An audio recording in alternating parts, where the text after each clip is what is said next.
O Mano Mundo na Copa. Gente, quando a gente pensa em uma seleção de futebol, a gente imagina jogadores, estádios, torcidas e gols, é claro. Mas e se eu te dissesse que existiu uma seleção cuja principal missão não era vencer uma Copa ou vencer campeonatos? Era ajudar a libertar um país. Uma equipe que abandonou salários, famas, carreiras promissoras para enfrentar um dos maiores impérios coloniais do século XX. Parece história de boteco, mas é real. Sabe de quem que eu estou falando? A gente vai conhecer a incrível trajetória da seleção da Argélia, uma seleção que transformou o futebol em uma arma política e ajudou a chamar a atenção do mundo para uma guerra de independência. Uma história de muita coragem, muita resistência, muita identidade nacional. Vou te contar essa história agora, porque aqui no canal Mano Mundo a bola rola, mas a história, essa não para. Fechar. Então vamos lá, pessoal. Olha, para entender essa história muito interessante, a gente precisa voltar um pouquinho na história, tá? Até o século XIX. Em 1830, a França invadiu e colonizou a Argélia. Diferente de outras colônias, gente, a Argélia não era vista apenas como um território colonizado. Muitos políticos franceses acreditavam que ela tinha que se tornar uma extensão da própria França. E ao longo das décadas, milhões de hectares de terras férteis foram tomados da população local e, obviamente, entregues aos colonos europeus. Os argelinos enfrentavam discriminação, desigualdade econômica, limitações políticas dentro da sua própria terra, enquanto uma minoria europeia, claro, desfrutava de privilégios. A maioria da população era muçulmana e vivia em condições terríveis. Era uma relação colonial, gente, marcada por muita desigualdade. E como tantas vezes aconteceu na história, a resistência começou a crescer. E aí, após a Segunda Guerra Mundial, os movimentos de independência começam a ganhar força em todo o continente africano. Na Ásia também, eu vou falar mais disso depois. Em 1954, começou então oficialmente a Guerra de Independência da Argélia. De um lado, a França, uma potência militar e colonial, do outro, grupos nacionalistas argelinos, tá? Organizados ali principalmente na Frente de Libertação Nacional. Esse conflito, gente, rapidamente se tornou uma das guerras mais violentas do processo de descolonização já do século XX. Muita tortura, atentado, repressão, massacres, perseguições, tá? Mas em meio a essa guerra surgiu uma ideia extraordinária. E se o futebol pudesse ajudar a causa da independência? Alguém teve essa ideia. Mas será que isso poderia dar certo?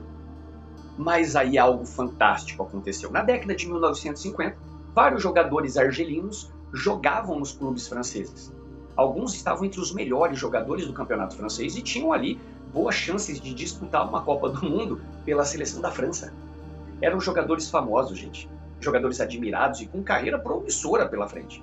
Mas em 1958 aconteceu algo que foi muito maluco. Em uma operação cuidadosamente planejada pela Frente de Libertação Nacional, diversos jogadores abandonaram ali secretamente os seus clubes na França e simplesmente desapareceram. Muitos atravessaram fronteiras de forma clandestina até chegar à Tunísia, aonde nasceu a seleção da EFLN, a Seleção da Independência Argelina. Aqueles jogadores, gente, eles abriram mão de salários, contrato, possibilidades de disputar grandes competições internacionais. Eles trocaram a segurança pela incerteza, trocaram a fama por uma causa. E a partir daquele momento, cada jogo de futebol se transformava em um ato político. Cada gol marcava um ponto na luta pela independência. Cada viagem servia para mostrar para o mundo que existia um povo lutando por liberdade. Gente, como ignorar uma seleção que representava um país que oficialmente ainda nem existia? E aí, pessoal, a seleção da FLN, ela começou a viajar pelo mundo, realizando vários amistosos internacionais. E olha que nem era reconhecida pela FIFA, tá bom? Ela foi recebida em países do continente africano, da Ásia, do Oriente Médio, do bloco socialista. Em apenas alguns anos, jogou dezenas de partidas e ajudou a divulgar internacionalmente a causa da Argélia. Enquanto diplomatas discursavam em conferências, tinha combatentes lutando nas montanhas. Mas aqueles jogadores usavam a linguagem universal do futebol para conquistar apoio internacional. E aqui, gente, tem uma reflexão assim muito fascinante para a gente pensar. Quantas vezes a gente ouve que esporte e política não devem se misturar? Só que a história da Argélia mostra justamente o contrário. O futebol sempre esteve ligado à sociedade. Sempre refletiu conflitos, identidades, disputas e, claro, o principal, sonhos coletivos. Aquela seleção, gente, não carregava apenas uma bola, carregava a esperança de milhões de pessoas que desejavam construir o seu próprio país.